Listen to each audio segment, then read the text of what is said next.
اعوذ باللہ من الشیطان الرجیم، بسم اللہ الرحمن الرحیم۔ السلام علیکم پیارے بہن بھائیوں، رسول اللہ صلی اللہ علیہ وآلہ وسلم نے ارشاد پاک فرمایا کہ جو شخص روزانہ صبح کے وقت 100 مرتبہ یہ کلمات پڑھے گا، کتنی مرتبہ؟ 100 مرتبہ۔ نبی پاک صلی اللہ علیہ وسلم کا فرمان ہے کہ یہ کلمات 100 مرتبہ پڑھنا کہ بسم اللہ الرحمن الرحیم، لا الہ الا اللہ المالک الحق المبین، لا الہ الا اللہ المالک الحق المبین، تو اللہ تعالیٰ اسے 3 نعمتیں عطا فرمائے گا۔ نمبر 1، دنیا اور آخرت کی سختی کو اس کے لیے آسان بنائے گا۔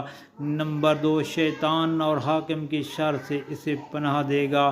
نمبر 3، کسی گناہ کی وجہ سے اس کا ایمان زائل نہیں ہوگا۔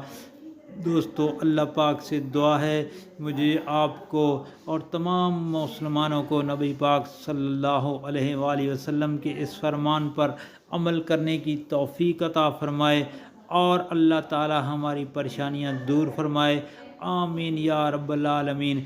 دوستو، اس فرمان کو آگے شیئر کریں، اللہ آپ پر رحم فرمائے، آمین۔